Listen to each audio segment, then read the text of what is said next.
This is Alpolus Slyman. He's a container inspector from Massachusetts with an amazing name and a laundry list of conspiratorial beliefs. See, Alpolus is a follower of QAnon, a religious conspiracy group hinging on the idea that the American government is run by a cabal of Satan-worshipping pedophiles who want to use their power for evil and who must be stopped by Donald Trump. We're about to see Alpolus in kind of a rough situation. In an attempt to release the cabal's control over his family, he's kidnapped his own wife and children, and he's currently engaged in a 110-mile-an-hour police chase. Given the severity of the situation he's in, he reaches out to important religious figures for help. Donald Trump, I need a miracle or something. Somebody, QAnon, help me. Ain't gonna help you. QAnon, help.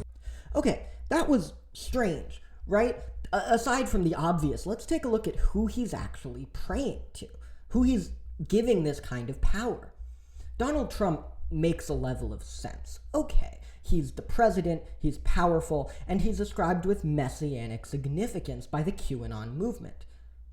But Alpolus also asks for QAnon to help him, and that's weird, because QAnon's not a person. QAnon isn't some powerful messianic figure. QAnon is the group. The messianic figure, the one giving QAnon this information, is Q, the founder of the movement, one person. And yet Alpolus doesn't call out to that one person. He doesn't give this power to Q, he gives it to QAnon. To understand why this works, why the center of power is the group instead of the leader, we have to understand how QAnon works. And to do that, we have to understand how 4chan works. And to do that, we have to understand America. Policemen swear to God, I'm sleeping from the guns. I know my friends and I would probably turn guns. For any of you unaware, the United States of America is a large country, both in physical space and also in ideological space. It's very decentralized. On the physical level, the population density is really low. It's a huge continent with a lot of open space, and this means that many Americans live in small, isolated communities. It's easier to have little splinter cultures of people who don't interact with anyone 500 miles away in another part of the country. This makes it easier to become isolated and thus get really concentrated cultural movements, but it also means it's easier to purposefully isolate yourself. We see things like the Branch Davidians in Waco or the FLDS Church in parts of Utah creating little isolated communities, and in the US that's possible in a way it isn't anywhere else. You can make a little isolated splinter group, and it's not that weird because your neighbors live in small towns anyway, and it's possible. There's room for it. This physical decentralization leads to a lot of ideological decentralization too. There's a big focus placed on free thinking, on individuality. And yeah, that leads to polarization if you're not near anyone who thinks differently from you. But it also leads to a lot of creativity in American ideals. There's a focus placed on, well, what can you do as an individual? How can you be self-sufficient, rather than trying to appease some higher physical power? There's not a dominant ideology of the United States, and that's by design. It was started as a very libertarian sort of a project of breaking away from a monarchy, and that means that you don't want a dominant ideology. There's supposed to be constant factional competition. There's also religious decentralization. America was founded on religious freedom, with many of the earliest colonists being actively seeking religious freedom, and that makes it way easier to start a new religious movement. Because if there's no church that you're irritating, you can get away with whatever you want. You don't have to define yourself as anti the existing hegemony. You don't have to make a whole reformation every time you want to start a new kind of church. New movements are thus really easy in the United States in a way that they aren't anywhere else. But there's also consequences on our secular lives. America being so spread out means that we don't like consolidations of power. And I understand that it's kind of weird to generalize American culture, but that's my point. Someone growing up in Kentucky and someone growing up in California are from very different places with very different cultures. But that can only exist because there's not a top-down overall culture demanding them to act a certain way. In fact, the top-down culture of the United States is a kind of come-and-take-it mentality. come and take our freedom, come and take our rights. You'll see what happens to you. There's a libertarian sentiment. And part of that is because of no historical monarchy. You can't look back and say, oh, well, we used to have this consolidated power that no longer exists. The United States was founded on a rejection of consolidated power, and so taking a little bit of power and going to do something on your own is kind of the goalpost here. In fact, we see centralization of power in the United States facing severe controversy every time it's tried. Take Andrew Jackson, the 7th president, whose attempts at controlling Native Americans resulted in him facing severe pushback from the press and basically all of his voters, and his chosen successor, Martin Van Buren, basically getting shunted out. And even right now, in Donald Trump's second term, attempts at ruling by executive order have given him an approval rating in the 40s in his first 100 days, remarkably low for a new president. American people writ large don't like feeling controlled like this. There's a mentality of leave us alone, let us do our own thing. Consolidating power goes against the underpinnings of American culture, which is that it has to be bottom up. We have to vote on things. We have to decide on things as we the people. And that's the core of the American project. It leads to a very decentralized American culture, and also a meritocratic capitalism. Things are decentralized as in there's no king to appease. The way to get power and money is not to receive it top down, but to be granted it bottom up, to be elected, to be chosen by the people in a free market. In other words, the source of your value is not who you are or who you know, but what you do. In America, success is determined by some kind of product. The successful American, the American dream, is a small business owner, a salesman, someone who is making some kind of product, providing a service, and that work leads to their success. Your value comes from what you do. This has led to the United States becoming a kind of default culture worldwide, or at least positioning itself as such. Because media has to be streamlined. If you can't reach up to the king and receive a nobility class, you have to earn your success by survival of the fittest in the market. And this leads to a kind of evolution. Think about movies, right? You think of French art film, German expressionism, French or German movies, that means something. There's a connotation there. In the United States, you don't really get the same kind of thing.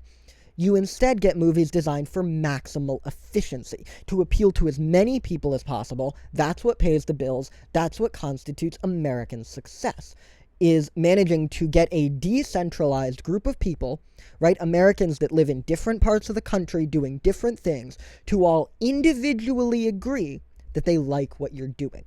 You have to earn the will of the majority of the people. And this produces evolutionarily survival of the fittest-oriented movies. Some would call these generic or slop, but a Marvel movie is going to appeal to as many people as possible. And that's kind of the goal of American culture.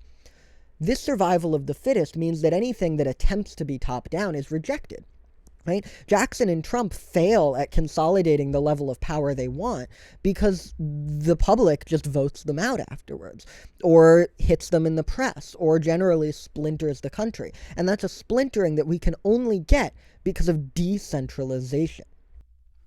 So once you understand this about the United States, its fundamental decentralization and resistance to centralization, you can begin to understand 4chan. And 4chan's important because that's where QAnon starts.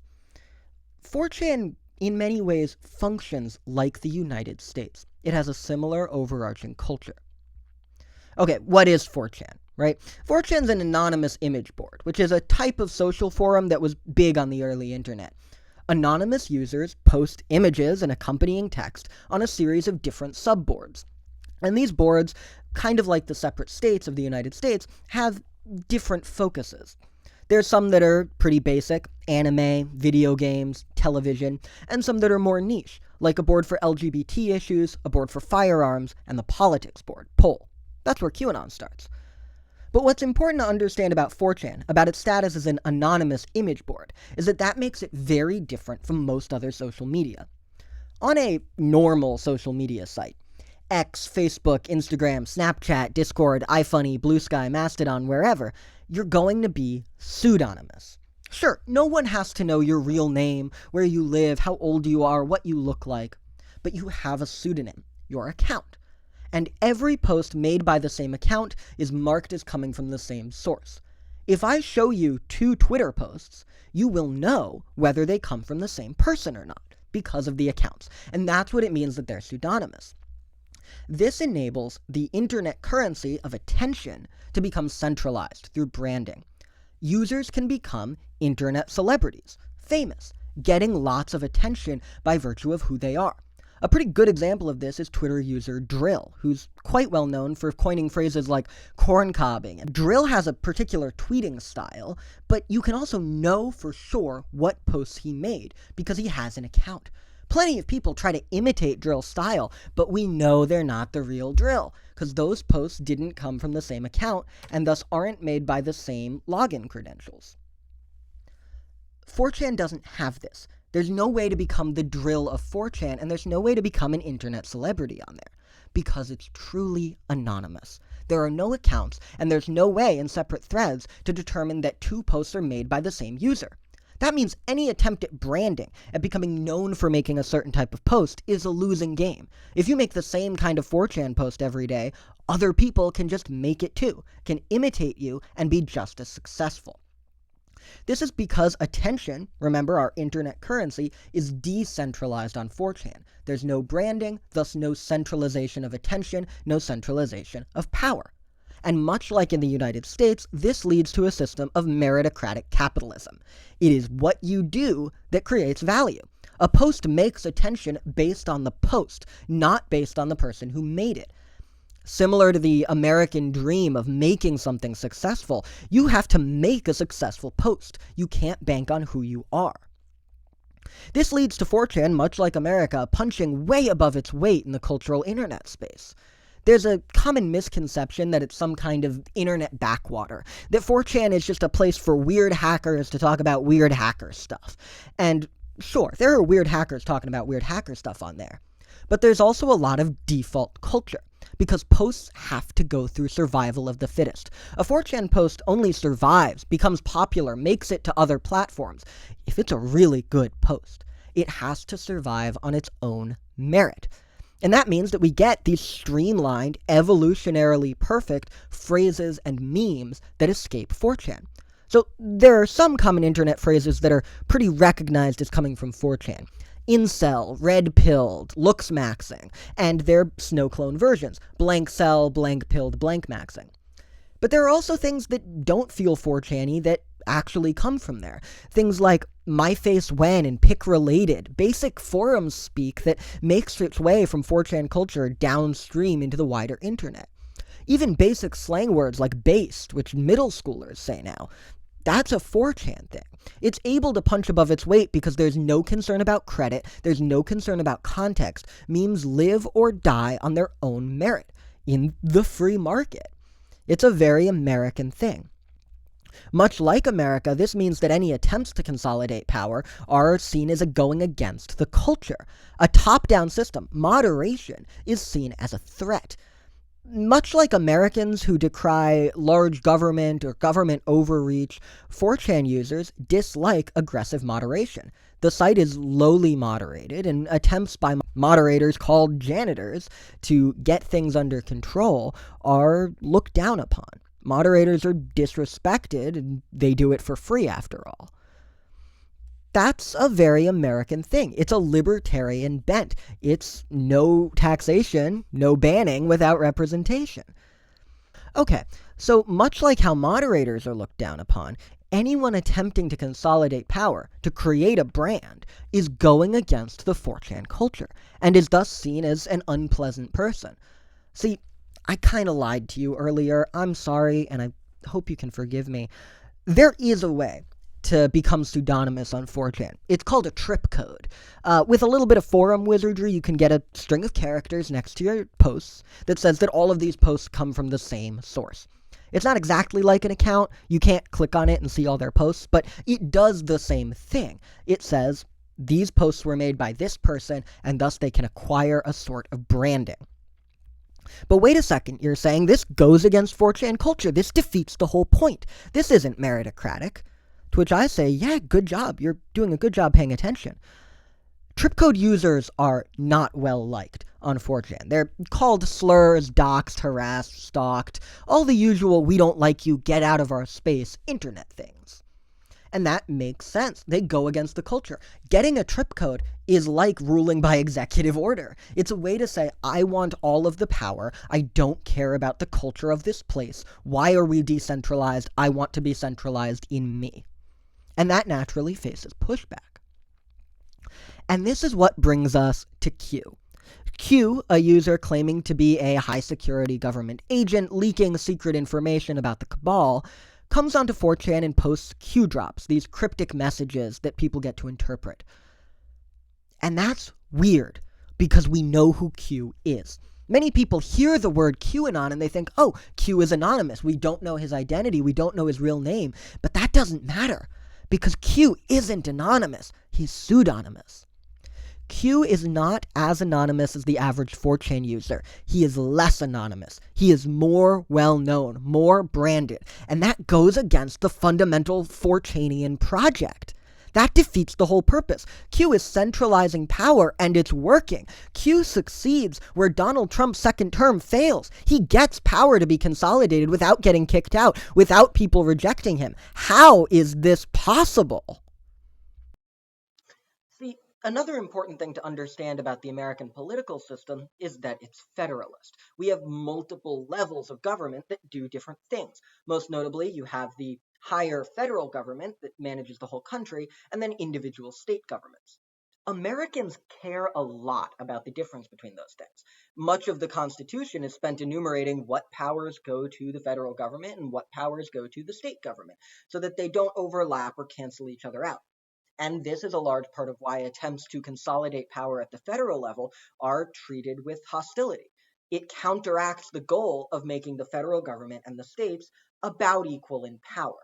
The federal government can overcome the states if it chooses to, but states' rights is a very important issue for Americans. Q uses something similar within the image board atmosphere, that being decoding. See, Q communicates through Q drops, series of messages, often very cryptic, that are basically the scripture of QAnon. It's Q, this prophetic kind of mystical figure, delivering a series of messages for his followers. But that's only our federal government. We also have decoding groups that operate underneath that. See, Q drops aren't clear. They're all full of questions. Take a look at this one from Halloween of 2017. Every single statement Q makes here isn't a statement at all. It's a question. So Q doesn't look like the end-all be-all of judgment. It looks like these messages need decoding, and that creates a niche. Decoding groups or decoders come in to explain what Q is saying. They're doing scriptural interpretation. Think of it like Bible study, but for these Q drops. It's people trying to explain what this powerful person is saying. And in the process, they decentralize power.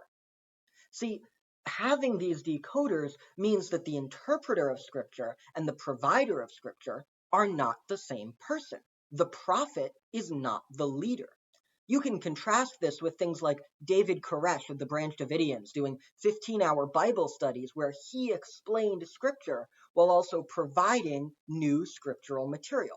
He was giving new material of being one of the seals of Revelation, but he was also explaining his own new work. That gave him a lot of power over the narratives of his group. Also look at Jim Jones with the People's Temple. The doctrine of divine socialism came from Jones. He was the one providing that new scripture, and he was also the one interpreting it and saying what that meant you had to do. His followers had to come with him to Guyana because of the scripture he himself was providing and interpreting. Q doesn't do that, because doing that makes power too obvious. David Koresh, Jim Jones, these people are clearly the leaders of their groups. Q decentralizes it. He makes it so that interpretation is spread out among many people. And it looks like he meets that bar of scrutiny that 4chan has, where you need a lot of people to independently agree that they like you. With decoding, that seems like the case. You have a number of decoders who could all theoretically have different interpretations. Q isn't mandating things top down. He's leading to a movement bottom up. Or at least it looks that way. there's a common theory that Q secretly is a decoder, and he's making a feedback loop for his own power. I don't want to spend too much time on that because it's not confirmed, but that would make a lot of sense.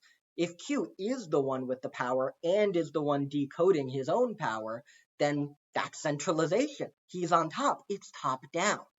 But it doesn't look like it, so it passes. 4chan accepts him, and 4chan's successors, 8chan and 8kun, accept him, so it works out. Decoding also means that any individual QAnon follower has a way to gain power. You can become a decoder much more easily than you can become a priest, and way more easily than you could become a prophet. You're able to awaken yourself and awaken others and become part of this bottom-up movement, despite the fact that you're doing exactly what Q's messages are blatantly begging for you to do. In fact, almost half of all Q drops reference some kind of hidden knowledge or awakening others. They say, guide, awaken others to the truth that Q is saying. Q has the truth. Q has power over the narrative, but he needs you to figure out what that message is, figure out where that power lies, and tell other people what to do about it. And this lets Q get away with consolidating power on 4chan in a way that nobody else can get away with. Because instead of doing the equivalent of controlling the presidency, right, instead of looking like federal power, overall, top down, he makes it look like the states have the most power, like the decoders have the most power. That's not what Donald Trump does in his second term, and that's not what Andrew Jackson did in his presidency. They started at the federal government, and the states felt betrayed. But by making the states happen to align with what Q wants, Q can fly under the radar. Another way in which this happens is that Q makes up for his relative lack of anonymity with the presence of mystique. See, Q is less anonymous than most people on 4chan. We've established this, but he's not less mysterious.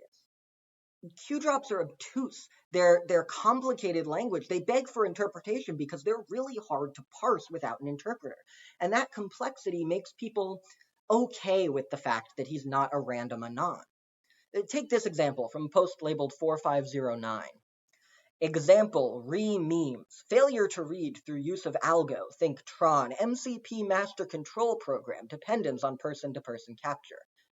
You might have been able to parse that, and good job if you could, but it's difficult. It's purposefully difficult. It's using references to movies you might or might not have seen, complicated language with person-to-person capture. It sounds technical. It sounds like only an expert could understand it. And so while we might not know who Q is in a different way than we don't know who the rest of 4chan is, we also don't know how his brain works. Q has ideas that, well, there's a chance you've read them wrong. There's a chance you just don't get what Q is doing. And that serves as a substitute for not understanding what his job is or what his role is or that all his posts come from the same source.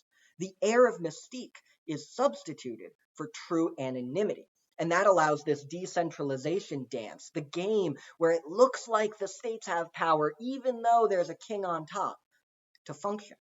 That can only work because Q is accepted due to his mystique, and interpretation is encouraged due to the complexity of Q drops. This hidden knowledge that gets referenced in half of all Q drops is the knowledge that decoding is power, and only through that power can the QAnon movement grow. That's why Alpolis Slyman called out to QAnon, because if you're within the group, it looks like you have the power. An outside observer can say, well, Q is determining all of the scripture. He picks the narrative that everyone else gets to interpret. That's real power. But if you're operating under Q, you don't know that. And you feel, like Alpolis did, like the group is where the locus of power rests. That's how he gets away with it. Okay, so now we understand how Q can exist, how you can make a consolidated religious group with a prophetic leader in a decentralized place like 4chan. But I think it's also important to understand the mechanisms of this, how you set up the shell game of power so that all the decoders still pick the cup you want, so that everyone gets to the conclusion you want them to reach. This has important implications for QAnon, but also can teach us how American populism is even possible. I call it the QLESHOV effect. Okay, so Susan Lepselter, in Resonance of Unseen Things, discusses the mechanism of belief in UFOs, and she argues that it's apophenia. That's our tendency to notice patterns in random data. If you notice a pattern and other people notice it too, the pattern feels real. We feel like UFOs have to exist. Everyone has the same story about them. Everyone's finding the same angel numbers or the same weird connections in historical last names or whatever it is that points them to the same conclusion. And because there's a pattern, because there's resonance between certain events in your life, those events are all significant. In American Cosmic, D.W. Pasulka takes that even a step further, and she says that fiction can contribute to those apophenic tendencies. Films and fiction, Pasulka says, can directly impact our perception of reality, because the brain doesn't process simulated images and real images any differently. They all go into the same bucket of things we've seen, and so we can use them to find patterns. Examples might include people using Star Wars as a connection point, and saying, well, UFOs have to be real, they work like they do in Star Wars.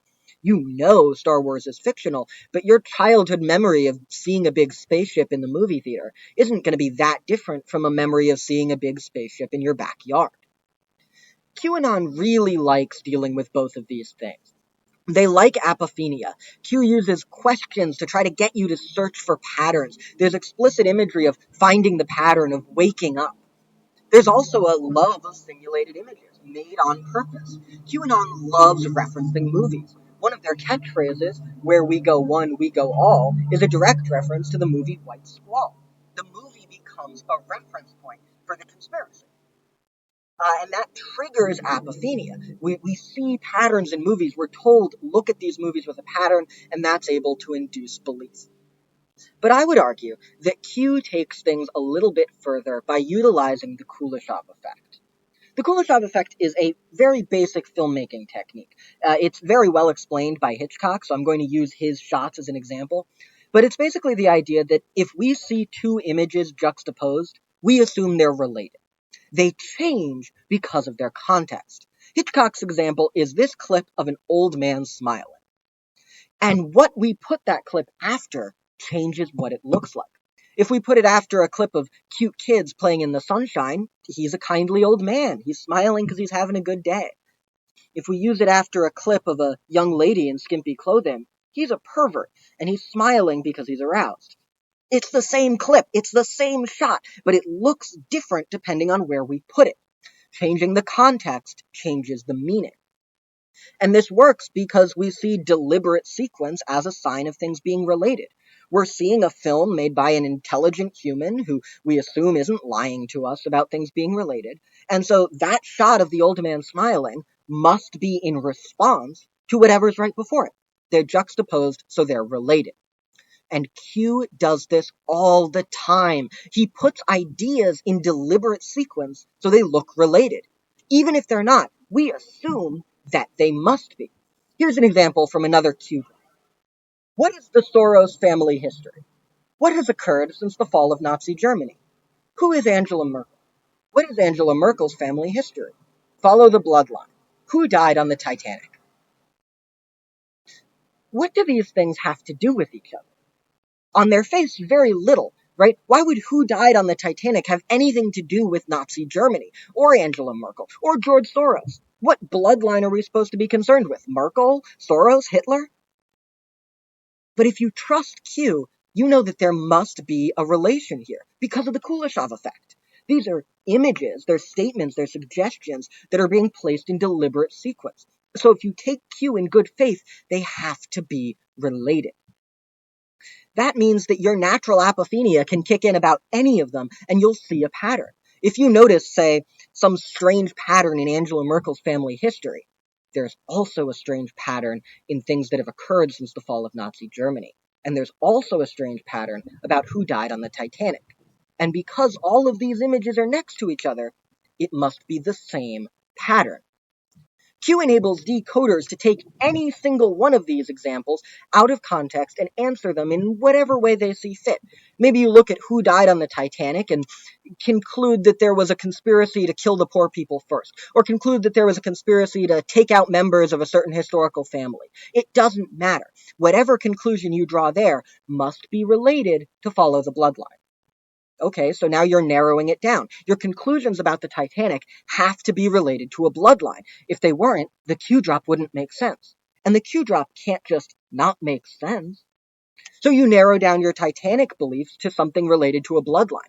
But that bloodline has to be related to Merkel's family history. Because if it wasn't, the Q drop wouldn't make sense. So whichever place you start at, whichever conspiracy you happen to gravitate to first under the big tent of QAnon, all the others have to be related. They have to be part of the same pattern. Because otherwise, Q must be lying to you. And because people trust him, because they take him in good faith, and because their natural pattern-seeking abilities are piqued by this example of things being next to each other, conspiracies get narrowed down. We move from there's something shady going on, which is a perfectly reasonable assessment to make of the political scene, to there is a cabal of Satan-worshipping pedophiles to be stopped by Donald Trump. All of those pieces fall into place. They get so specific because of the QLESHOV effect, because every juxtaposition narrows things down. If you see the old man smiling after the clip of the young woman, you can't assume he's a kindly old man looking at children. That example is off the table, and you have to interpret it the way Hitchcock wants you to interpret it. You can't see who died on the Titanic in a vacuum and interpret it differently. You have to see it in the context that Q provides. And because Q makes the context, Q has the power. And despite the vast array of interpreters, despite everyone, in theory, being able to have their own ideas, Q still controls the narrative. Because controlling the juxtapositions, controlling the apophenia, controlling what simulated images you see, induces the belief that Q wants you to have. That's how it works. That's the mechanism of this conspiracy. It looks like power is fuzzy. It looks like there are states' rights. It looks like it's, oh, you can pick whatever shell you want at the shell game. But there's only one that has the ball under it, and he's going to make sure you pick it by any means necessary. Now, there's one last piece of the puzzle here, and that's how this decoding actually works. How do people translate Q's more cryptic statements into a tangible notion of reality? How do we get what to do about it, what the real world is actually like? And I think the best example of a person doing this is Janet Ossebaard's, whose Fall of the Cabal docuseries is a pretty textbook example of Q decoding. It's a foundational text. I'm going to show you a series of clips from the subsegment Things That Make Me Go, and we're going to see what those tell us. Did you know that these fires forgot to burn trees? That they were capable of cutting through houses? That they were able to lift cars, tilt them, and smash them down? That they burn trees from the inside out? Okay, now, full disclosure, I did not get those clips by scanning through the entirety of the Fall of the Cabal myself. I got them because Dan Olson uses them in his very good video, In Search of a Flat Earth, which inspired this whole project. Now, Dan draws the conclusion that these videos are doing a kind of gish galop. They're throwing so many conspiratorial ideas at the viewer that you couldn't possibly disprove all of them at once. If you try to go slow enough to fix every little issue with reality in these clips, you'll get too slowed down. It filters out anyone who's not already in on the conspiratorial mindset. I think he's absolutely right about this, but I think there's an added element of our QLESHOV effect. See, if we create a series of images, the viewer will assume they are related. You're going to assume that all three of these claims, that the fire ate through parts of houses, that the fire exploded cars into the sky, and that the fire burned the inside of trees but not the outside, are related. You're going to assume that these three things are being put into sequence because they have some kind of common origin. They have to be related. And this means that if one clip is evidence of a conspiracy, all three are. They have to be tied together because they're juxtaposed. So that means that, let's say you know that fire can burn the inside of a tree but not the outside, and you know that fire can toss cars up into the sky by exploding their gas tanks, but you don't know about eating through part of a house. That's weird to you. And in your mind, you conclude that that's a conspiracy. You know what? Yeah, that's evidence that these fires were set maliciously. Well, now all three of those are evidence that the fires were set maliciously. Because, yeah, fire could naturally flip a car over, but you already know there's a conspiracy going on. It was already the government. And so these other strange things that make you go, just add up to a larger conspiracy. If you believe one of these three things is conspiratorial, you have to believe that the fire was a conspiracy. It doesn't make sense to say, oh, part of the fire was set on purpose and part of it was an accident.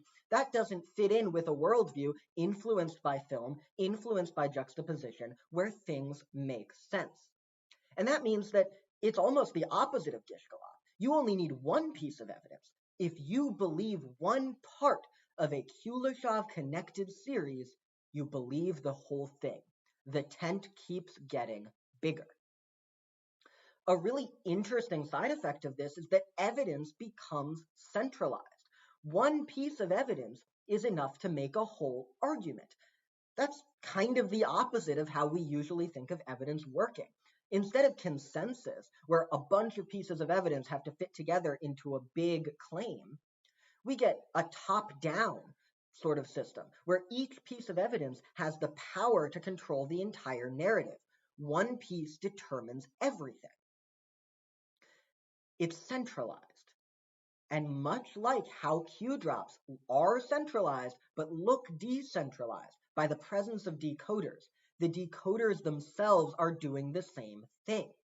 It looks like you have individual pieces of evidence all coming together into a big whole. It looks like Janet is connecting little details from all over these fires to build some kind of system, to build an explanation. But the explanation's top down. Once you believe it, your confirmation bias and juxtaposition makes everything seem like evidence for that core conspiracy. It's top down, pretending to be bottom up, just like the entirety of QAnon.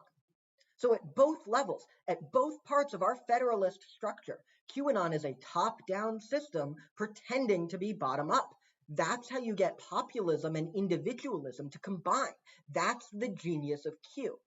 He's able to control everything, to have the power to shape the narrative through juxtaposition, while at the same time making it look like a self-sustaining federalist entity that can exist in a decentralized system.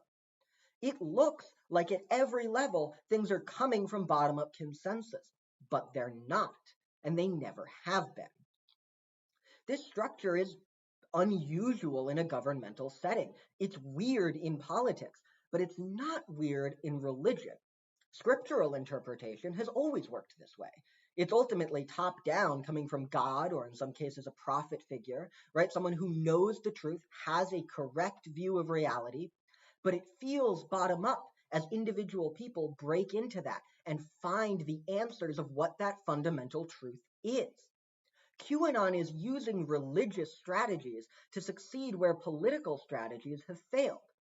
It's effectively replacing a political system that doesn't work with a religious system that does, and it works very well. That's how Q can exist in a landscape that insists on being decentralized. QAnon survives because Q appears to be decentralizing power, to be spreading things bottom up. And that makes it work among those with both authoritarian and libertarian sentiment. People who want a strong leader figure can see that in Q if they want to, or they can attach it to Donald Trump, a convenient prop for Q to displace power onto. But someone more libertarian, more like an average 4chan user or an average American, can see things as bottom up.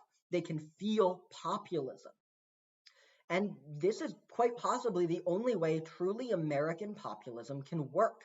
It feels libertarian, it feels individualist, meritocratic. Ideas are competing against one another. But at the same time, it has a powerful source that can do powerful things. Q has shown that what consolidators like Andrew Jackson or Donald Trump want to do is possible. You can do it. but only if you use a religious strategy to get there. If you use the strategies of scriptural interpretation, of a top-down system that feels and looks bottom-up, you can get what you want. You can make people like Alpalus Slyman call out to your group instead of you, while you manage to shape an entire national movement to do what you want. That's the power of the QLESHOV effect.